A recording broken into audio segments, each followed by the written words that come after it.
दिखने में सुंदर नहीं थी, लेकिन अमीर बाप की बेटी सृष्टि पर उसकी माँ जान छिड़कती। मेरी बेटी कितनी प्यारी है, भगवान सबको सृष्टि जैसी बेटी दे। सृष्टि धीरे धीरे बड़ी होती है। एक दिन सृष्टि की सहेली कहती है, तू दिखने में कितनी अजीब सी है, लेकिन मैं जानती हूँ हम सब में सबसे अच्छी शादी तो तेरी ही होगी। तेरे पापा अमीर जो है।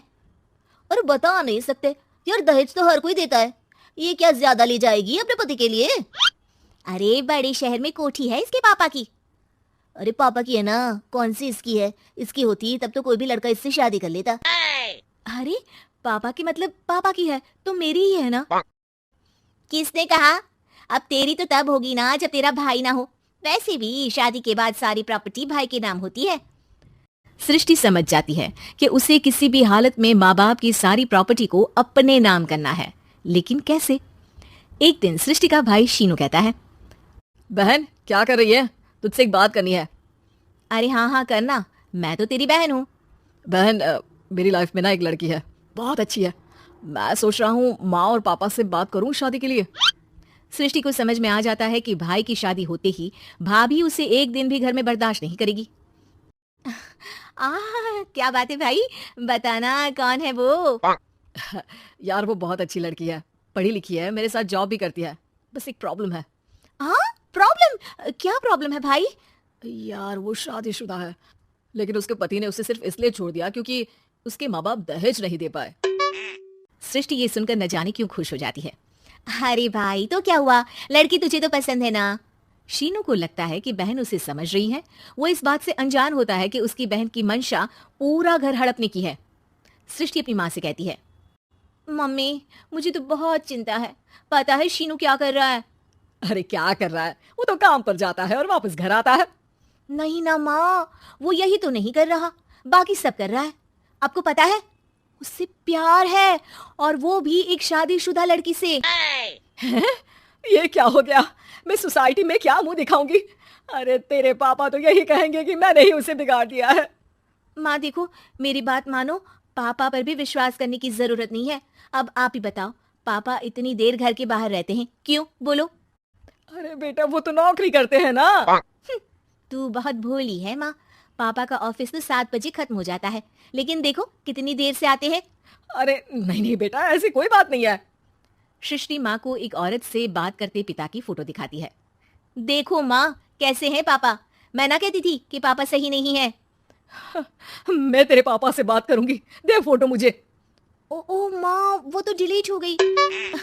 लेकिन चल तूने तो देख लिया ना, पापा से बाद में बात कर लेना, और हाँ मेरा नाम बिल्कुल मत लेना। हाँ माँ। अब क्या था, सृष्टि के माँ और पिता के बीच झगड़ा होना शुरू हो जाता है। सृष्टि के मन में क्या चल रहा था कोई नहीं जानता था। एक दिन, माँ सृष्टि के लिए एक लड़का देखा है, वो लोग शाम को उसे देखने आने वाले हैं। और हाँ माँ, एक खुशखबरी, मैं और पापा मिलकर एक नया बिजनेस ट्राई कर रहे हैं। शाम को लड़का आता है, सांवले रंग का। सृष्टि को तो बिल्कुल भी पसंद नहीं आता। लड़की की माँ कहती है, लड़की का चेहरा तो कोई खास नहीं, लेकिन अगर मेरे बेटे को आप लोग सेटल कर दें तो मैं उसकी शादी आपकी बेटी से करवा दूं। सृष्टि को लड़का बिल्कुल पसंद नहीं था। उसे भाई पर गुस्सा आ जाता है। लड़के वालों के जाने के बाद कहती है, माँ देखा शीनू मेरे लिए कैसा लड़का लेकर आया, न दिखाने लायक न सुनने लायक, सेटल भी नहीं, वो भी हम करे। अरे माँ मैं जानती हूँ ये मेरी शादी किसी भी घर में क्यों करवाना चाहता है। अरे कैसी बात कर रही है बहन, तूने तो देखा ना, लड़के को मैंने ही मना कर दिया तुझसे शादी के लिए। जिसने लड़का बताया था उसने उसकी बहुत तारीफ की थी। बात आई गई हो जाती है, लेकिन सृष्टि का मन शांत नहीं होता।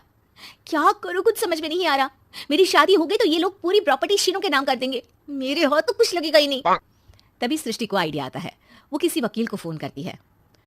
जी देखिए, अगर आपके मम्मी पापा का तलाक हो जाता है तो आपके पिता की आधी प्रॉपर्टी आपकी माँ के नाम हो जाएगी, फिर उसे वो किसी को भी दे सकती है।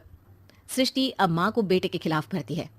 माँ शीनू पर नजर रखा करो, वो जिस लड़की के प्यार में है ना वो शादीशुदा है।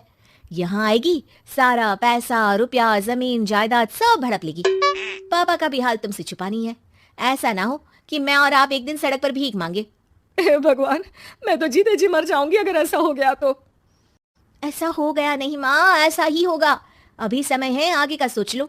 मैं तो कहती हूँ पापा से आधी प्रॉपर्टी लेकर अलग हो जाओ। पापा की आधी प्रॉपर्टी भी हम लोगों को अगर मिल जाती है ना तो अगले 7 जन्म सफल समझो। बेचारी माँ बेटी के कहने पर पति से तलाक लेकर अलग हो जाती है। सृष्टि अब पैसों से गाड़ी और अपने दूसरे महंगे शौक पूरे करने लगी। उसके दोस्त भी उसके पैसे इस्तेमाल करते। सृष्टि, कल तुम कहाँ थी? मैं सारा दिन घर पर अकेली थी। तो मैं क्या करूं? मैंने ठेका तो नहीं लिया है ना तुम्हें संभालने का। माँ को सृष्टि से ये उम्मीद नहीं थी। वो बैठकर रोने लगती है। वहीं उसका पति यानी कि सृष्टि के पिता आ जाते हैं।